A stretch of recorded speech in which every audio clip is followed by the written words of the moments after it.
Those big movies around 50th Street are cool. I love New York on summer afternoons when everyone's away. There's something very sensuous about it. It's overripe, as if all sorts of funny fruits were going to fall into your hand.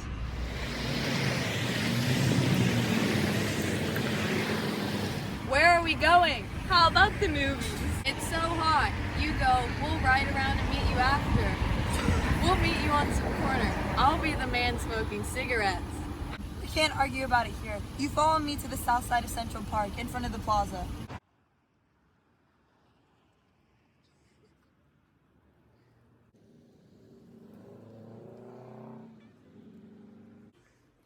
This smells sweet. Open another window. There aren't any more. Well, we better telephone for an ad. The thing to do is forget about the heat. You make it 10 times worse by crying about it. Why not let her alone, old sport? You're the one that wanted to kill me. Excuse me. I'll pick it up. I've got it, old sport! That's a great expression of yours, isn't it? All this old sport business. Where'd you pick that up? Now see here, Tom, if you're going to make personal remarks, I won't stay here for a minute. Call up and order some ice for the mint julep.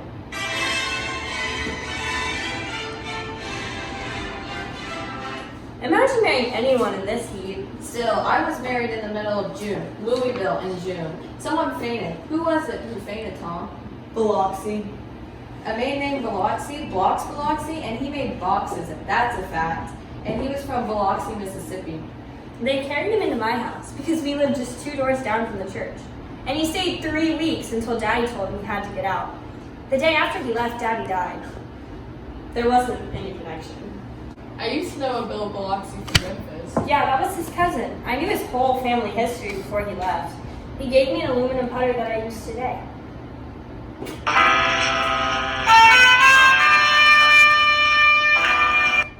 We're getting old. If we were young, we'd rise and dance. But remember Biloxi. Where'd you know him, Tom? Biloxi? I didn't know him. He was a friend of Daisy's. He was not. I'd never seen him before. He came down in a private car. Well, he said he knew you, and he said he was raised in Louisville. Asa Bird brought him around at the last minute and asked if we had a room for him. He was probably bumming his way home. He told me he was president of your class at Yale. Biloxi? First place, we didn't have any president. By the way, Mr. Gatsby, I understand you're an Oxford man. Not exactly. Oh, yes, I understand you went to Oxford. I went there. You must have gone there about the same time Biloxi went to New Haven. I told you I went there. I heard you, but I'd like to know when. It was in 1919, but I only stayed there 5 months. That's why I really can't call myself an Oxford man. There was an opportunity they gave some of the officers after the armistice. We could go to any of the universities in England or France. Open the whiskey, Tom, and I'll make you a mint julep. Then you won't seem so stupid to yourself. Look at the mint. Wait a minute. I want to ask Mr. Gatsby one more question. Go on. What kind of row are you trying to cause in my house anyhow? He isn't causing row, you're causing row. Please have a little self-control. Self-control? I suppose the latest thing is to sit back and let Mr. Nobody from nowhere make love to your wife. Well, if that's the idea, you can count me out. Nowadays, people begin by sneering at family life and family institutions, and next thing they'll throw up everything overboard and have intermarriage between blacks and whites. We're all white here. I know I'm not very popular. I don't give big parties. I suppose you have to make your house a pigsty in order to have any friends. I've got something to tell you, old sport. Please don't. Please, let's all go home. Why don't we all go home? That's a good idea. Come on, Tom. Nobody wants a joke. I want to know what Mr. Gatsby has to say. Your wife doesn't love you. She's never loved you. She loves me. You must be crazy. She never loved you, do you hear? She only married you because I was poor and she was tired of waiting. It was a terrible mistake, but in her heart she never loved anyone except me. Don't leave, Nick. What's been going on? I want to hear all about it. I told you what's been going on. Going on for 5 years and you didn't know about it. You've been seeing this fellow for 5 years? No, not seeing. No, we couldn't be. But both of us loved each other all that time, old sport, and you didn't know about it. I used to laugh sometimes to think that you didn't know about it. Oh, that's all. You're crazy. I can't speak about 5 years ago when I didn't know Daisy then, but I'll be damned if I see how you got within a mile of her, unless it was bringing the groceries to her back door. But all the rest of that's an utter lie. Daisy loved me when she married me, and she loves me now. No. She does, though. The trouble is, sometimes she gets foolish ideas in her head and doesn't know what she's doing. And what's more, I love Daisy too. Once in a while, I go off on a spree and make a fool of myself, but I always come back. And in my heart, I love her all the time. You're revolting. Do you know why we left Chicago? I'm surprised that they didn't tell you the story of that little spree. Daisy, that's all over now. Tell him the truth, that you never loved him, and it's all wiped away forever. Why? How could I love him, possibly? You never loved him. I never loved him. Not at Capiolani? No. Not the day I carried you down from the punch bowl to keep your shoes dry, Daisy? Please don't, there, Jay. Oh, you want too much. I love you now. Isn't that enough? I can't help what's past. I did love him once, but I loved you too.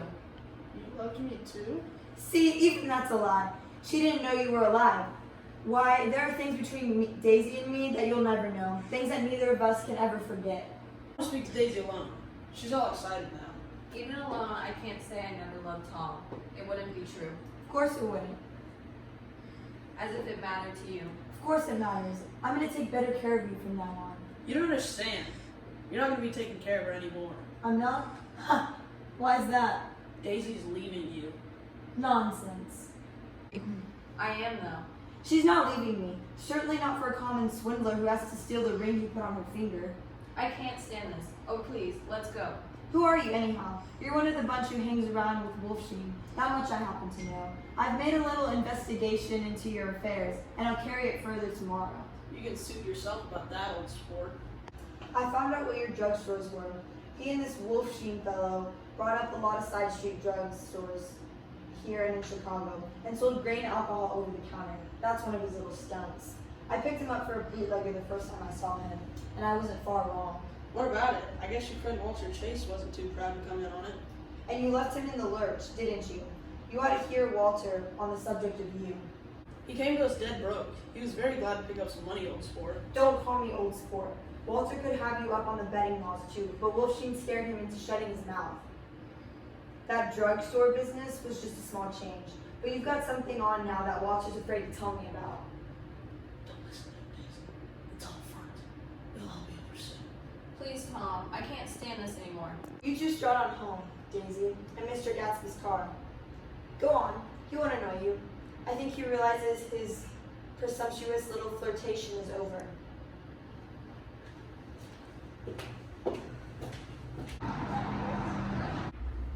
Want any of this stuff? Jordan? Nick? Nick? What? Do you want any? No, I just remembered. It's my birthday. Okay, let's go.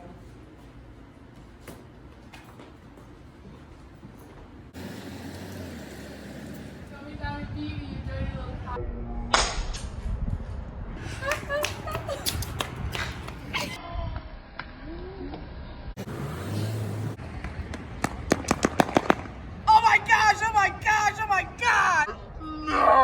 That damned coward.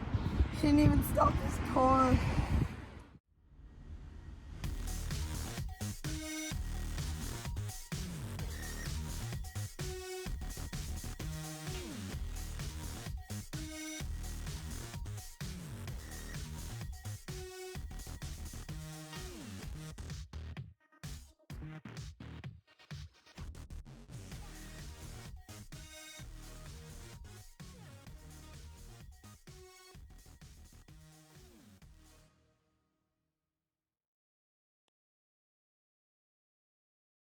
Street are cool.